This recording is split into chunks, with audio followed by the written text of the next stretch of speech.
Bon, l'objectif de ma venue au Sénégal, c'est sur invitation du parti PASTEF Les Patriotes à l'occasion de son premier congrès qui s'est déroulé ici du 6 au 7. Bon, j'ai vu que le congrès est un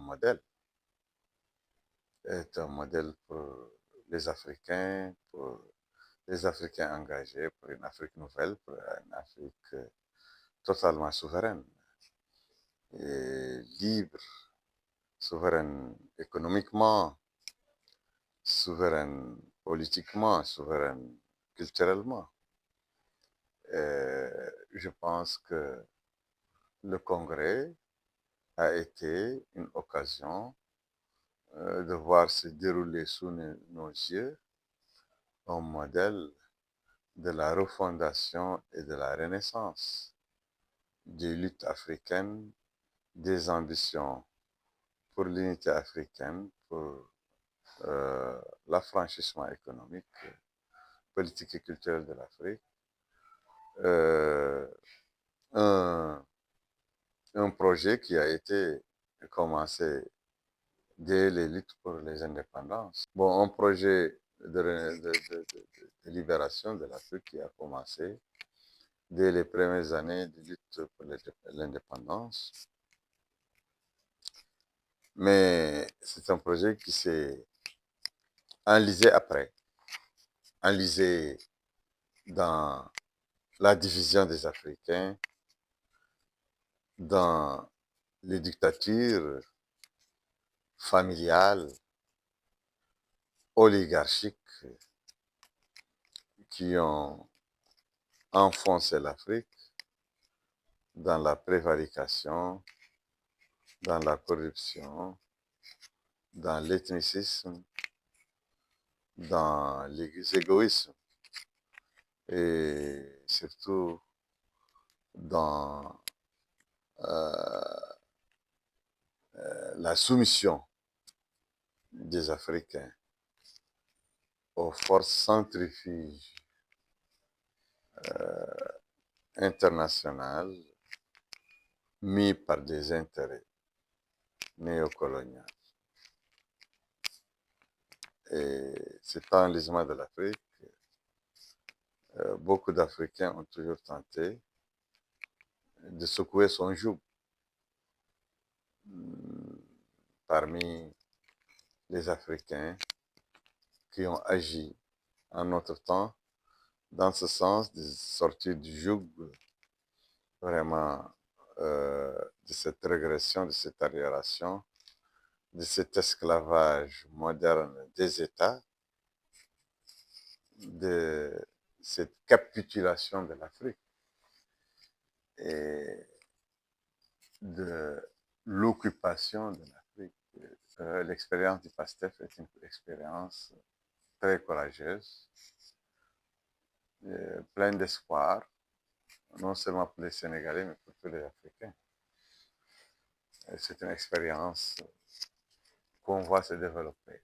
Et à notre grand plaisir, le congrès du PASTEF, le premier congrès du PASTEF a été l'occasion pour nous de voir que malgré les mésententes, malgré les divisions, malgré les attaques, le PASTEF reste un parti majoritairement sénégalais, reste un parti majoritairement africain, très sénégalais, très africain, reste un parti porté par la jeunesse sénégalaise et aussi qui attire la sympathie de toute la jeunesse africaine, des populations même sénégalaises et des populations africaines. Bon, sur la situation en Mauritanie, le pouvoir en Mauritanie n'est pas bâti sur la légitimité électorale, ni sur la légitimité d'un programme politique, ni sur la légitimité des luttes politiques.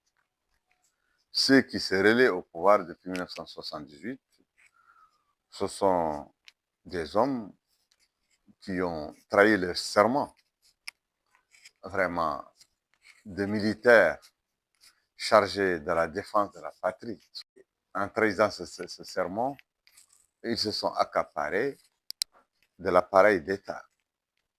Et depuis lors, c'est des oligarques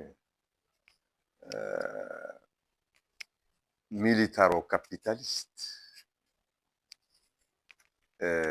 qui ont des liens très douteux avec beaucoup de multinationales, des multinationales qui visent vraiment les richesses, les ressources naturelles de la Mauritanie. Et ces compromissions ont été transformées en force économique, en force de coopération avec beaucoup de parties étrangères. Et à travers cette collusion avec l'étranger et avec une classe de prévaricateurs, une classe de d'hommes d'affaires véreux, une classe de fonctionnaires corrompus. C'est cet attelage qui est au pouvoir en Mauritanie depuis 1978 et qui arrive toujours au pouvoir à chaque échéance électorale à travers de fausses élections.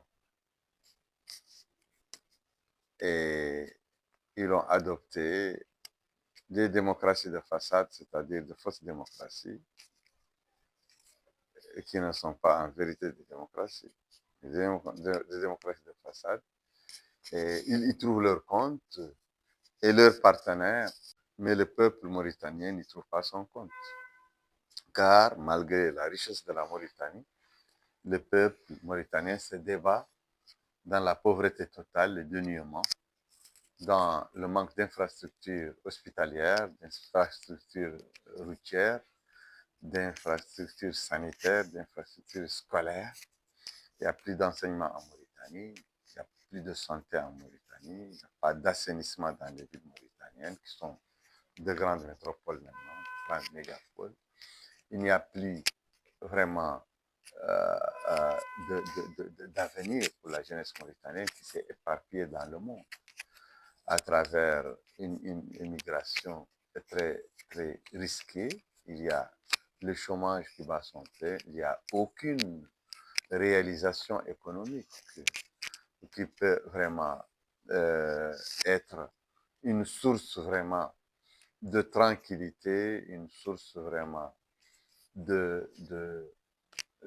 une source de travail, une source de vie sincère pour les jeunes Mauritaniens, pour les Mauritaniens actifs. Et en plus de tout ça, il y a l'arbitraire. Toutes les manifestations sont interdites, sont matées dans le sang. Les partis contestataires et surtout les partis capables de drainer vraiment l'adhésion populaire, les partis présidentiels capables de concurrencer les gens du pouvoir, l'oligarchie au pouvoir, sont systématiquement interdits, comme le parti RAG, notre parti à nous. Et il y a aussi le racisme d'État qui est instauré entre les populations mauritaniennes par le pouvoir du général Mohamed Ghazouani, un racisme d'État très meurtrier. Beaucoup de Mauritaniens autochtones sont considérés comme des étrangers chez eux-mêmes, au sein de leur pays, le pays de leurs ancêtres. Il y a aussi l'esclavage qui est une part, le stade suprême de la déshumanisation et de la souffrance humaine qui est toujours maintenu par ce pouvoir, qui réprime violemment les militants qui luttent contre ce crime d'esclavage. Le pouvoir mauritanien du général Ghazouani est un pouvoir très répressif. Depuis que Ghazouani est arrivé au pouvoir, il a corsé, il a fermé la télévision parlementaire qui était un espace de libre parole pour les députés et de l'opposition du pouvoir, où il y avait une confrontation d'idées interparlementaires entre les partisans de l'opposition et le président du pouvoir. Il a fermé totalement et hermétiquement cette institution très très importante pour les débats publics entre les différentes parties mauritaniennes. Il a aussi instauré la loi sur les symboles, qui est une loi extrêmement restrictive sur la liberté de parole, avec la loi sur la cybercriminalité et maintenant les critiques sont devenues un délit. Et beaucoup de blogueurs, de journalistes, d'hommes politiques et de députés mauritaniens ont subi la foudre de ces lois uniques, arbitraires et antidémocratiques. Il y a même les deux députés, surtout les personnes qui dénoncent l'esclavage, qui informent les autorités sur l'esclavage. Ces personnes qui sont issues tous du mouvement IRA que je dirige subissent une campagne très forte, vraiment de diabolisation. Le général Kazouane a instrumentalisé la justice, instrumentalisé les services de sécurité. Donc, nos deux parlementaires ont été arrêtés malgré leur immunité parlementaire, condamnés sans la présence d'avocats de manière expéditive à 4 années de prison. L'une d'elles, elle a un bébé de 3 mois. Elle est en prison avec sa maman. La maman a été arrêtée avec le bébé. Le bébé a passé toutes les conditions difficiles de l'emprisonnement jusqu'à nos jours avec sa maman. Une autre députée, une jeune femme journaliste aussi, a subi la torture en prison. Elle est emprisonnée avec 3 autres femmes et 4 hommes. Et ils sont dans les couloirs vraiment d'une prison où il y a vraiment des habitudes de torture qui ont été réinstaurées par Azouani, par le général Azouani. Les habitudes de torture qui sont issues de la période d'exception. Bon, et l'arbitraire, comme je vous ai dit, les partis sont interdits, les manifestations sont interdites, les réunions sont interdites. Vraiment, il n'y a plus d'espace démocratique en Mauritanie. Voilà, la situation est très sombre. Bon, je suis sûr que je dirigerai la Mauritanie.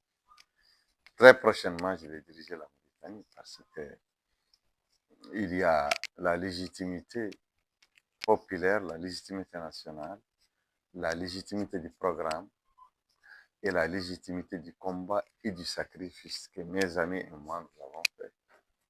Nous avons subi des dizaines de procès depuis 2010 jusqu'à nos jours et nous sommes la seule avant-garde du peuple mauritanien face à un pouvoir dictatorial, de la division ethnique que le pouvoir a toujours instauré pour se maintenir, diviser pour régner, pour vraiment mettre les Arabes de côté et les Noirs de l'autre côté, et pour donner un sens à son apartheid d'État qu'il a instauré en Mauritanie, et à qui il veut donner un esprit arabo-musulman.